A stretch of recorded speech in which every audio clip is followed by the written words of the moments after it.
When performing the sprints, remember that it doesn't actually matter how fast you're going as long as you're maxing out your potential.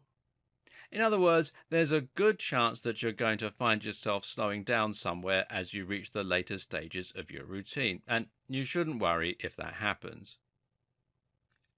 Wearing a fitness tracker or a running watch can help you with this.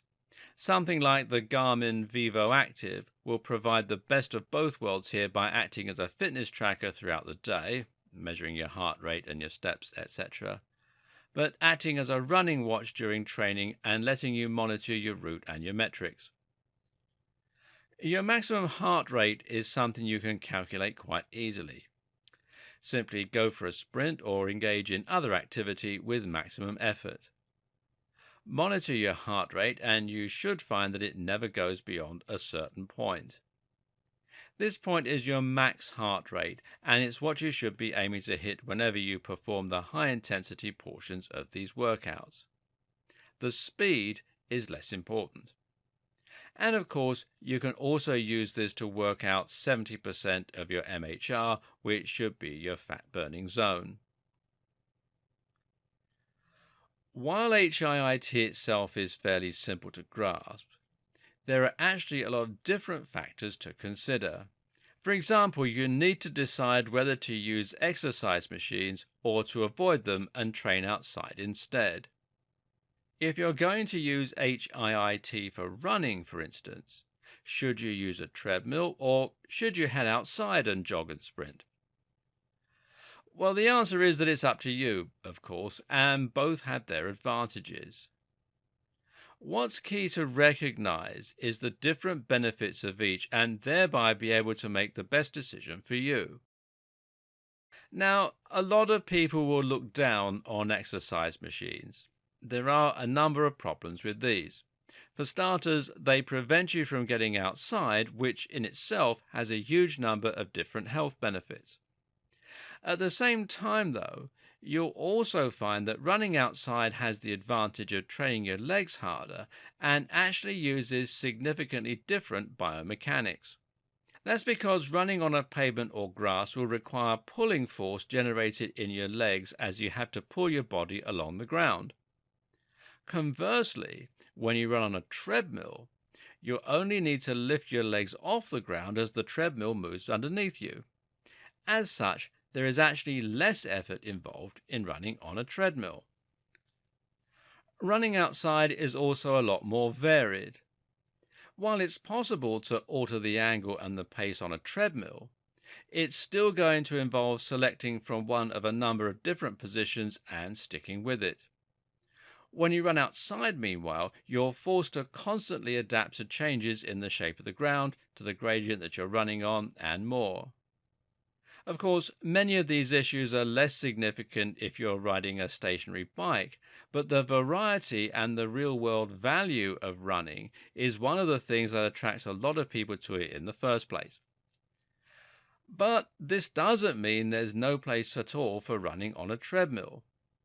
First of all, running on a treadmill is a good option if you have a bad knee or another complaint.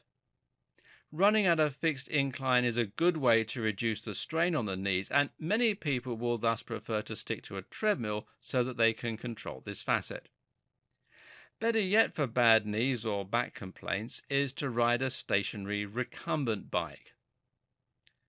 Bikes have zero impact, which makes them better for those with joint complaints. A recumbent bike, meanwhile, is a type of bike that has you leaning backwards with your legs outstretched in front of you. This in turn means that you aren't placing any weight on your legs or your spine and can simply concentrate on driving the pedals.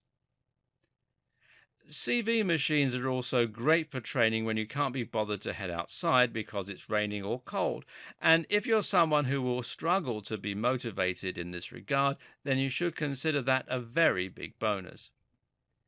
It's always better to perform an easier form of exercise and stick with it than it is to perform a more challenging form but then give up after the first week.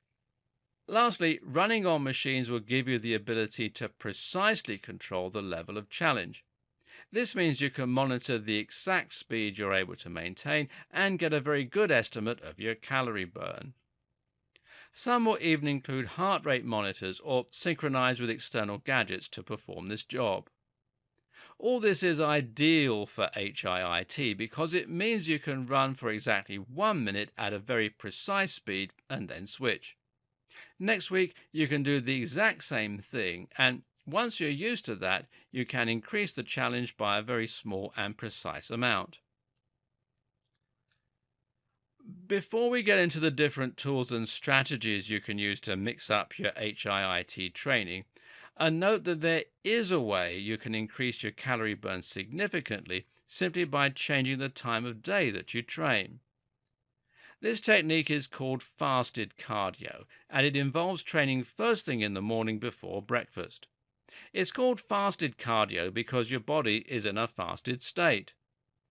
While you haven't been consciously starving yourself, you will not have eaten for a while merely as a result of having been asleep for so long. This means your body will be very low on energy reserves as your glycogen stores and blood sugar are all but depleted. You'll have higher levels of cortisol as a result, which is why many of us are cranky in the morning. And it's even one of the things that actually wakes us up. Cortisol is one of our wakefulness neurotransmitters, and it works in direct opposition to melatonin. If you train at this point, in other words before breakfast, you'll be training at a massive calorie deficit and you'll be forced to burn more fat. Unfortunately, this also means you're more likely to burn muscle. This is mitigated to some extent by performing HIIT rather than steady-state cardio, and especially if you're using concurrent training. More about that later. But it's worth bearing in mind if your goal is to build lean muscle. If your goal is simply weight loss, though, then go for it. Just make sure to give yourself a few minutes after getting up so that your spine is less vulnerable to injury.